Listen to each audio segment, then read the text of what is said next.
What is up, YouTube? It is me, WMGX Hunter here. And I got a comment in my last video asking if I could help somebody with a strategy on how to beat the Sword of Crota mission on the moon. So that's what we're going to be doing in this video. I'm going to be showing you guys how to beat the Sword of Crota, level 8, easy mission, on the moon. Now, the reason this says easy is because I'm a level 28, so it's going to be easy for me. But if you are only a level 8, it might be a little more difficult. So this is just a tutorial on how to beat the mission fast and simple. This mission is extremely fun, but the main thing that you guys really want to keep a lookout for is when the knights get close to you. You really just want to try to run away from them when they get close to you, because when they get closer to you, then they're going to swing their sword and it's going to take your health down. You want to try to run away from them as much as possible, get your health all the way up. Your supercharge is going to regenerate really fast. Go back to them, supercharge them, get them damaged a little bit to where they're not swinging, swing on them a few times, and then run away, get your health back up, wait for your supercharge to regenerate, do the same thing. There's going to be 3 knights, so it's going to be easy for you guys to do it that way. Now, I'm going to be showing you guys literally exactly how to beat this mission. You're just going to follow all the steps that it tells you to do. And every single time it tells you to do a certain thing, just follow through to the story until you get all the way to the end where you have to fight the 3 princes. Now, it's going to be a little more simple to do it during the time where you're not fighting a lot of enemies, but once you get to the point where you have to kill the swarm princes, that's when it gets a little more difficult. The swarm princes, there's going to be 3 of them at the end, but there's going to be 1 of them at the beginning. As you can tell, it says find the swarm prince. So what I have to do actually is, I don't know why I keep coming off my screen. What I have to do is kill 1 swarm prince who actually is pretty easy. He's pretty much just a hollow knight. He's got the health of a hollow knight, but he's a ultra. So if you're trying to fight hive majors or ultras and you're trying to beat that bounty, there's 4 of them in this mission. So it's a pretty easy thing.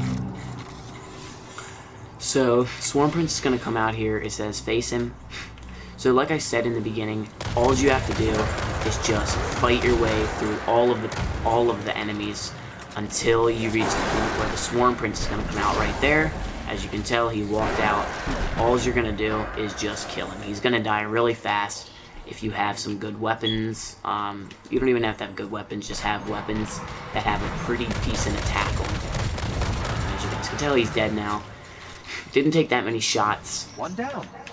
But the more you guys get the hang of using your weapons, the more you guys are going to get better at killing bosses in missions. When I started playing this game, I was really bad at fighting bosses. I always died in the respawn restricted zones because I didn't know that I had to take cover. I thought that, I could just respawn. I thought that the respawn restricted zone just meant like you only had a certain amount of respawns. Now you have unlimited respawns, it just sets you back to the previous checkpoint that you had been at. So if you guys really want to beat this mission, my main tip to you is always try to find cover that's around you. If you're finding cover, you're definitely going to be able to beat this mission. Cover is your best friend in missions in Destiny because there's so many respawn restricted zones in the missions, and sometimes the bosses are going to be stronger than others. So as you guys can tell, that icon is going to pop up on your screen every single time you get a respawn restricted zone, and I mean every single time. And then it'll also be up at your health bar. The little icon will be in front of the health bar to remind you, you're in a respawn restricted zone, you need to be careful. That's pretty much how I think of it when I see one of those. I just say, okay, I need to be careful because I have a good chance of dying if I'm not careful. So when you get into this room, this is where you're going to fight the Swarm Princes. you're just going to want to take out all the enemies. There's going to be a few thralls. They're going to run at you. Just kill them. Kill the acolytes that are in the room as well. And then there's going to be a few waves of enemies. And then once those enemies have been defeated, the Swarm Princess will come out one at a time. So, you guys just want to make sure that you guys are really following what the mission is telling you to do. You're going to want to also grab the sword right here when it's able to be grabbed. It's not able to be retrieved at the moment. We have to take out the rest of these enemies, but then it'll say you can grab the sword. Grab the sword. That should lure them. So there you go. If you do the right trigger, it will slam the sword on the ground, and if you do R1 on PlayStation and RB on Xbox, it swings the sword like this. This is how I normally kill the thralls and everything like that. It's the simplest way of killing them. When the Swarm Princes come out, as you can tell, my supercharge, it recharges so fast. Look how fast it recharges, and then every time you kill an enemy, it recharges even faster. So this is a great sword. There actually is a way to get a sword in Destiny.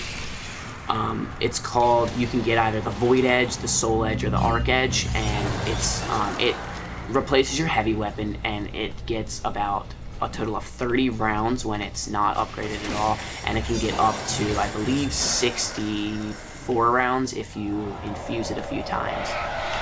But what you guys need to remember, the princes are coming for the sword. When you have gotten the sword, you need to remember that it's going to be a little difficult to actually get the sword. You have to beat a quest from Eris Morn, where you have to find some calcified fragments, and then you have to go find 25 Hadium Flakes and get 10 Notes of Light and turn it into Eris Morn, and then she will award you with this thing that you have to give to Lord Shaxx, and then you will be rewarded with a sword. The first sword that you purchase, retrieve, you do not need legendary marks. The first sword that you get, you do not need legendary marks for it. But if you decide to purchase another sword after you've already had one, it's going to cost you, I believe it's 75, it's either 25 or 75 legendary marks. And, yeah, so as you guys could tell, during this mission, you could notice that I would run away and kill the other enemies and then come back and kill those enemies. The reason I was doing that is because the more you stay alive, the more likely the chance you're going to have of passing the mission. So that's about it, guys. I hope you guys enjoyed this video. Leave a comment if you have a question. Please subscribe to my channel, help me out. And I will see you guys in the next video. Peace.